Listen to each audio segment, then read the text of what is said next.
Not sure how to get your Seint makeup palette set up and ready to go and start your first tutorial? I'm April 4. Follow along and I'll get you through the setup and your first makeup lesson.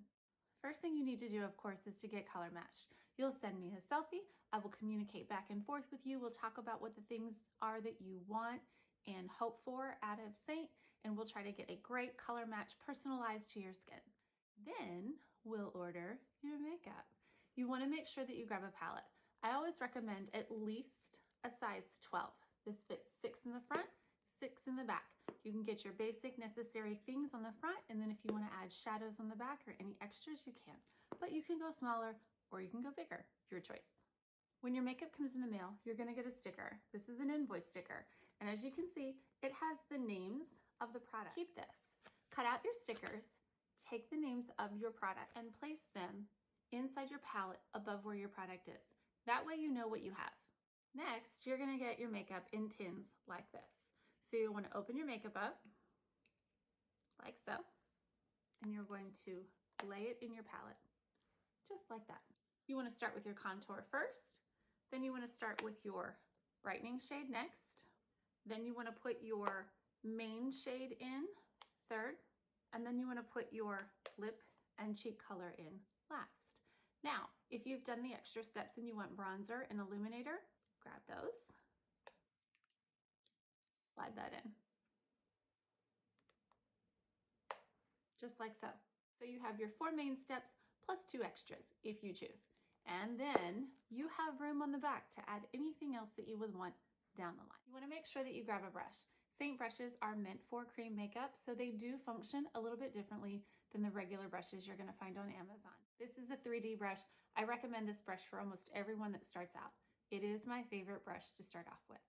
I'm going to apply my makeup today with my finger because that is typically how I teach all my ladies to begin with. So let's get that hair out of the way and let's get started. Lay that finger down into your contour, rock it back and forth a bit because it does feel a little bit thicker and smudgier than your regular cream-based makeup. And you're going to draw a rainbow line up towards your hairline, just like so. No need to bring it down into your temples. And then we're going to take and find your cheekbone right here. So basically, if you draw a line from this part of your mouth to the top part of your ear and you lay it in there, you feel that cheekbone right here. I do not want you to draw your contour line right here. I want you to draw your contour line right here on top of that bone. We start from the back, we bring it forward, and we take it just outside the eye, just like so. Now we're running down to our jawline, and we're taking that and running it right on the jawline. We don't need to bring it up here. We don't need to have it down on our neck. As you do this over and over and over, you will eventually not have to think about it. You'll just know where it goes. Next, we're going to contour our nose. So we're doing that on the top sides of our nose. We're not running it down into our nostrils. We're doing it right on the top sides. And then the next step, we're going to put something right here. So if you have any extra and you want to put a little shadow on your underlip, you absolutely can do that. We are moving into our lightning shade. I just tap a couple times into that lightning shade, get a little bit on my finger, and run that right up my nose into my forehead and kind of give it a little turkey foot, just like so. Then bring it right down to my cupid's bow and a little on my chin. So far, you've made like a 3 and an E with your contour, and we're getting ready to make a T with a brightening shade. Tap, tap just a few more times. Inside corner of your eye, outside corner, wing that up like eyeliner up towards the outside tip of your eyebrow.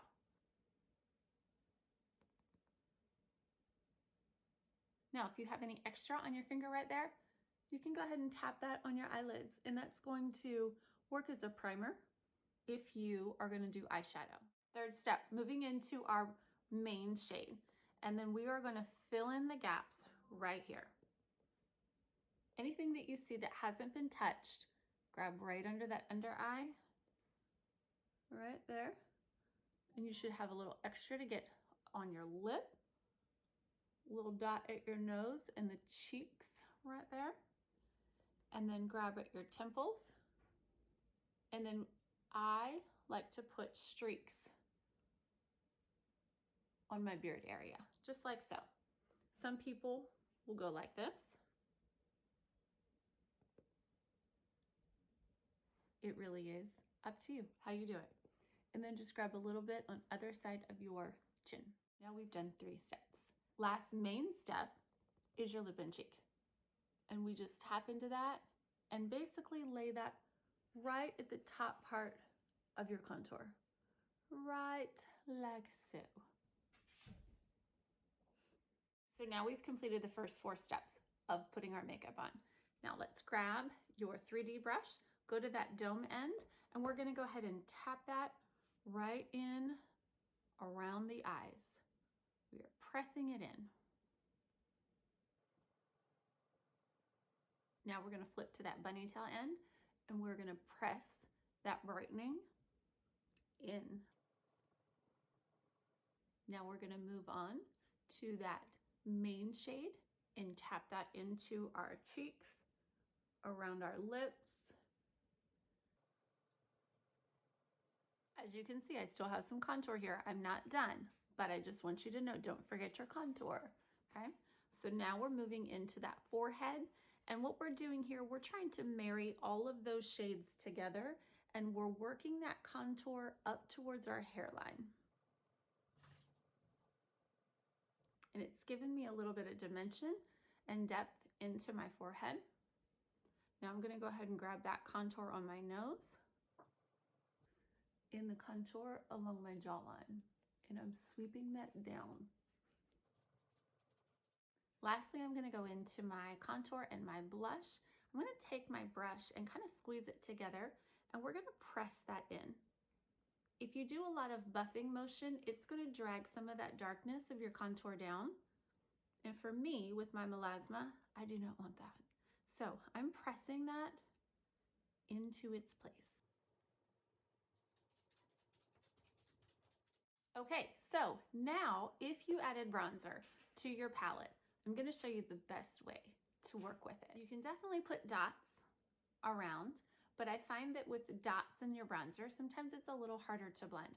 So I like to take my brush, I like to tap into there. That's gonna look like a lot.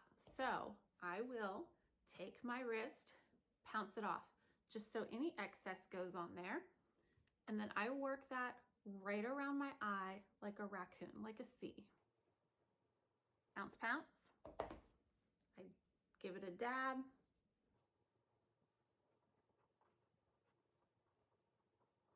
Now when we're working with bronzer, I want you to think about when you're out in the sun, what are the high parts of your face that typically get sunshine or sunburn? It's usually the nose, the forehead. Sometimes you'll get a little bit on that chin. I'll take my bronzer and help bring it down my neck just so my colors all blend. And if you are one of those people that added illuminator to your palette, I'll show you a few places to put illuminator. The main place is gonna be right above that blush line. Can you see that shimmer? You can also place illuminator up here in the arch of your eyebrow. If you're an easy eyeshadow gal, you can take your bronzer, use that as your main shade on your eyeshadow, and then you can take your illuminator and tap that right into your lids. Super easy. You can also take illuminator and run it down your nose. You can put it on your Cupid's bow, and you can even use it to change up the color of your lips. Some people also like to put it right there in the corner of their eye for a little extra shimmer. And shoot, if you're wearing a tank top, go ahead and grab your collarbone. Why not? So there you go. That's how you set up your Seint palette, and that's how you start your very first tutorial of Seint makeup. I hope that's helpful. If you have any questions, please reach out to me and let me know. I look forward to working with you, to helping you, and I look forward to you loving Seint makeup as much as I love it too. If you have questions, let me know. Thanks for watching. This is April 4. Follow for more.